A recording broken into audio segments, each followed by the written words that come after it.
تو اس کے ساتھ آنے والے 1,00,000 قیدی اس کی حوصلہ افزائی کریں گے اور اس کی حمایت میں اٹھ کھڑے ہوں گے۔ جسٹن میروزی لکھتے ہیں، تیمور اپنی فوج کے پیچھے آنے والے ان قیدیوں کی بغاوت سے اتنا خوف زدہ تھا کہ اس نے ہر ایک قیدی کو ایک ہی جگہ پر قتل کرنے کا حکم دیا، یہاں تک کہ تیمور کے ساتھ آنے والے مذہبی علماء پر بھی یہ فرض عائد کیا گیا کہ وہ ان قیدیوں کو اپنے ہاتھوں سے قتل کریں۔ سر ڈیوڈ پرائس نے بعد میں اپنی کتاب میں لکھا کہ انسانیت کی تاریخ میں اس طرح کے ظلم کی کوئی دوسری مثال نہیں ملتی۔ اس وقت تیمور کو ایک اور پریشانی بھی ستا رہی تھی۔ انہوں نے اپنی سوانح عمری ملفوظات تیموری میں لکھا ہے کہ میری سب سے بڑی پریشانی ہندوستان کے طاقتور ہاتھی تھے۔ ہم نے ان کے بارے میں سمرقند میں کہانیاں سنی تھیں اور ہم نے پہلی جھڑپ میں ان کے کارنامے دیکھے تھے۔ ان کے چاروں طرف زیرہ بختر لگے ہوتے تھے اور پیٹھ پر ہودے میں مشعل پھینکنے والے لوگ، تیر انداز اور مہاوت بیٹھے رہتے تھے۔ افواہیں تھیں کہ ہاتھی کے بیرونی دانتوں میں زہر ہے جسے وہ لوگوں کے پیٹ میں گھسا دیتے ہیں۔ ان پر تیروں اور نیزوں کا کوئی اثر نہیں ہوتا تھا۔ اب ضرورت اس بات کی تھی کہ ہندوستانی ہاتھیوں سے نپٹنے کے لیے ایک درست منصوبہ بندی کی جائے۔ تیمور نے اپنے سپاہیوں کو اپنے سامنے ایک گہرا گڑھا کھودنے کا حکم دیا۔ ان گڑھوں کے سامنے بیلوں کے گلے اور پاؤں سے چمڑے کے پٹے سے باندھ کر کھڑا کر دیا جاتا تھا۔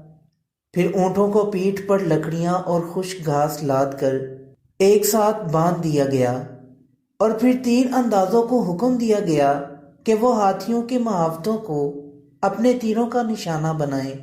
17 دسمبر سن 1398 کو مالو خان اور سلطان محمود کی فوج تیمور کی فوج سے لڑنے کے لیے دہلی دروازے سے نکلی۔ اس نے ہاتھیوں کو درمیان میں رکھا، ان پر مسلح سپاہی سوار تھے۔ تیمور ایک اونچے ٹیلے پر تھا جہاں سے وہ لڑائی کا سارا منظر دیکھ سکتا تھا۔ جنگ شروع ہونے سے کچھ دیر پہلے تیمور گھوڑے سے اترا اور زمین پر سجدہ ریز ہو کر فتح کی دعا کی۔ جنگ شروع ہوتے ہی تیمور کے تیر اندازوں نے مالو خان کی فوج کے دائیں بازو کو نشانہ بنایا۔ اس کے جواب میں مالو خان نے تیمور کے دائیں طرف کے سپاہیوں پر بائیں جانب سے دباؤ بڑھانا شروع کر دیا، لیکن تیمور کے سپاہیوں نے مالو خان کے پیدل دستوں پر حملہ کر کے انہیں تباہ کرنا شروع کر دیا۔ پھر تیمور نے دیکھا کہ ایک علاقے میں ہاتھیوں کی وجہ سے ان کے سپاہیوں میں ہلچل مچی ہوئی ہے۔ اس کے لیے اس نے پہلے سے منصوبہ بندی کر رکھی تھی، اب اسے عملی جامہ پہنانے کا وقت تھا۔ اس نے اپنے سپاہیوں سے کہا کہ وہ اونٹوں کی پیٹھ پر خشک گھاس اور لکڑیاں لے جائیں۔ جیسے ہی ہاتھی ان کے سامنے آئے تو اونٹوں کی پشت پر رکھی گھاس اور لکڑیوں کو آگ لگا دی گئی۔ جسٹن میروزی لکھتے ہیں، اچانک اونٹ ہاتھیوں کے سامنے آ گئے جن کی پشت پر آگ جل رہی تھی۔ ہاتھی خوف کے مارے اپنے ہی سپاہیوں کی طرف بھاگے اور اپنے ہی سپاہیوں کو کچلنے لگے۔ نتیجہ یہ ہوا کہ مالو خان کے سپاہی مارے گئے، درمیان میں افراتفری مچ گئی۔ دائیں طرف سے تیمور کے سپہ سالار پیر محمد نے ان کا پیچھا کیا اور دہلی کی دیواروں کو کھدیڑ کر ہی دم لیا۔ اسی دوران تیمور کے 15 سالہ پوتے خلیل نے سپاہیوں کے ساتھ ایک ہاتھی پکڑا اور اپنے دادا کے سامنے کھڑا کر دیا۔ اسی وقت تیمور خود لڑائی میں کود پڑا۔ جنگ کی قیادت کرا خان کو دے دی۔ تیمور نے اپنی سوانح عمری میں لکھا، میں نے ایک ہاتھ میں تلوار اور دوسرے میں کلہاڑی پکڑی ہوئی تھی۔ میں بائیں اور دائیں ہاتھ میں تلوار اور کلہاڑی چلاتا ہوا چل رہا تھا۔ میں نے 2 بار ہاتھیوں کی سونڈ کاٹ لی۔ جس کی سونڈ کاٹی وہ اپنی طرف جھک گیا اور اس کے ہودے پر بیٹھے سپاہی گر گئے۔ اسی دوران شہر سے بڑی بڑی مونچھوں والے ہندو سپاہی ہمارا راستہ روکنے کی کوشش کرنے کے لیے نکلے۔ میرے دونوں ہاتھ اتنی تیزی سے وار کر رہے تھے کہ میں اپنی طاقت اور تیزی پر حیران تھا۔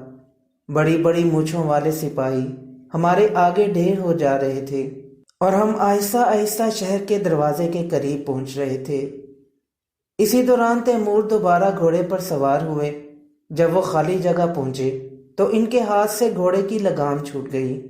تیمور نے اپنی سوانح عمری میں لکھا ہے کہ میں نے مشعل کی روشنی میں اپنے ہاتھ کی طرف حیرت سے دیکھا تو پتہ چلا کہ یہ میرا اپنا خون تھا جو لگام کے ہاتھ پھسلنے سے نکل رہا تھا اور میرے ہی خون سے میرا ہاتھ بھیگ رہا تھا۔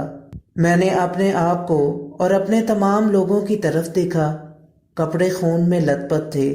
مجھے ایسا لگا جیسے مجھے خون کے تالاب سے باہر نکالا گیا ہو۔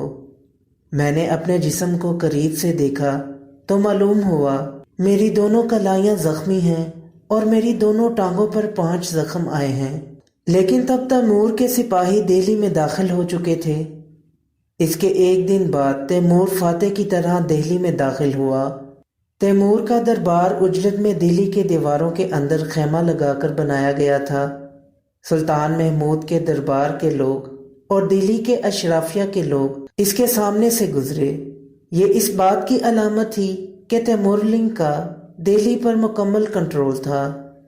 دہلی کے سلطان محمود اور مالو خان اپنے لوگوں کو حملہ آور کے رحم و کرم پر چھوڑ کر میدان جنگ سے بھاگ گئے تھے۔ جسٹن میروزی لکھتے ہیں ایک ایک کر کے تقریباً 100 کے قریب ہاتھی تیمور کے سامنے لائے گئے۔